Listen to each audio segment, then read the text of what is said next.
माता लक्ष्मी और भगवान विष्णु में लगी शर्त, किसकी भक्ति होती है सबसे ज्यादा। एक बार भगवान नारायण लक्ष्मी जी से बोले, लोगों में कितनी भक्ति बढ़ गई है, सब नारायण नारायण करते हैं।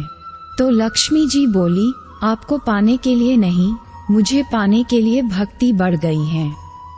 भगवान ने कहा, लोग लक्ष्मी लक्ष्मी ऐसा जाप थोड़े ही ना करते हैं। इस पर माता लक्ष्मी बोली कि विश्वास ना हो तो परीक्षा हो जाए। फिर भगवान नारायण एक गांव में ब्राह्मण का रूप लेकर गए। एक घर के दरवाजा खटखटाया।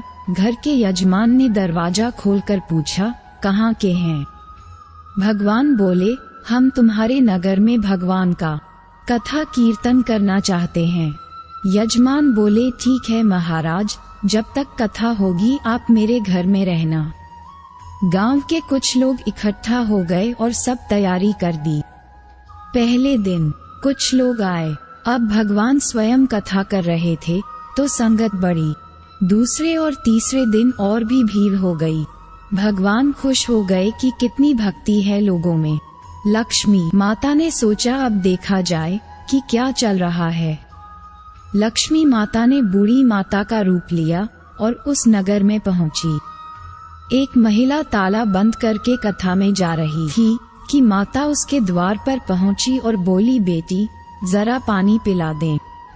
तो वो महिला बोली, माताजी 3:30 बजे हैं, मुझे प्रवचन में जाना है। लक्ष्मी माता बोली, पिला दे बेटी थोड़ा पानी, बहुत प्यास लगी है। तो वो महिला लोटा भर के पानी लाए। माता ने पानी पिया और लोटा वापस लौटाया तो लोटा सोने का हो गया था। ये देखकर महिला अचंभित हो गई कि लोटा दिया था तो स्टील का और वापस लिया तो सोने का। कैसी चमत्कारिक माता जी हैं।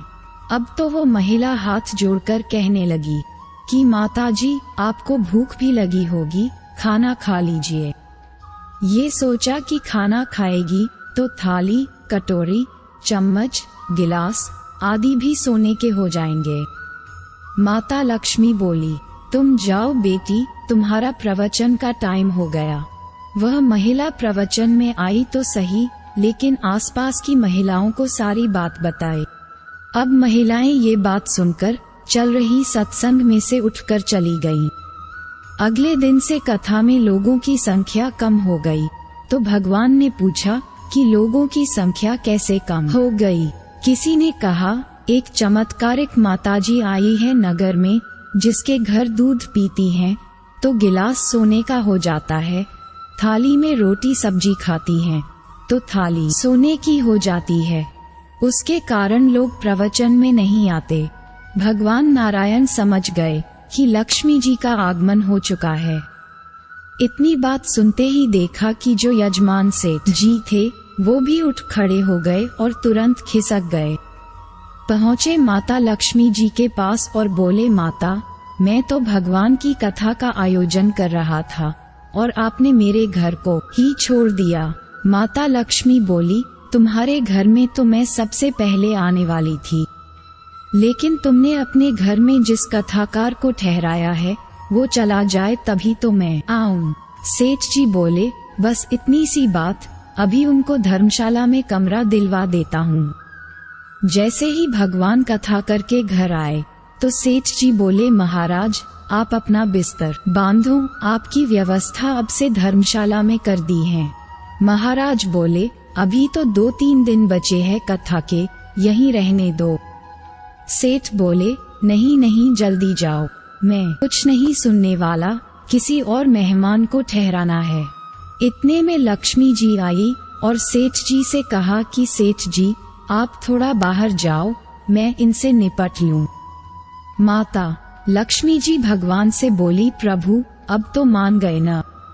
भगवान नारायण बोले, हाँ लक्ष्मी तुम्हारा प्रभाव तो है, लेकिन एक बात तुमको भी मेरी माननी पड़ेगी कि तुम तब आई जब संत के रूप में मैं यहाँ आया। संत जहाँ कथा करेंगे वहाँ लक्ष्मी तुम्हारा निवास जरूर होगा। ये कहकर नारायण भगवान ने वहाँ से वैकुंठ के लिए विदाई ली। अब प्रभु के जाने के बाद अगले दिन सेठ के घर सभी गांव वालों की भीड़ हो गई। सभी चाहते थे कि यह माता सभी के घरों में बारी बारी आए। पर ये क्या? लक्ष्मी माता ने सेठ और बाकी सभी गांव वालों को कहा कि अब मैं भी जा रही हूँ। सभी कहने लगे कि माता ऐसा क्यों, क्या हमसे कोई भूल हुई है? माता ने कहा, मैं वहीं रहती हूँ जहाँ नारायण का वास होता है। आपने नारायण को तो निकाल दिया, फिर मैं कैसे रह सकती हूँ? और यह कहकर माता लक्ष्मी चली गई। जो लोग केवल माता लक्ष्मी को पूजते हैं वे भगवान नारायण से दूर हो जाते हैं। अगर हम नारायण की पूजा करें तो लक्ष्मी तो वैसे ही पीछे पीछे आ जाएगी, क्योंकि वो उनके बिना रह ही नहीं सकती। आशा करता हूँ दोस्तों, आपको भगवान विष्णु और माता लक्ष्मी की यह कहानी अच्छी लगी होगी। ऐसी ही और कहानियों के लिए हमारे चैनल आध्यात्मिक इंसान को सब्सक्राइब करें। जय श्री लक्ष्मी नारायण।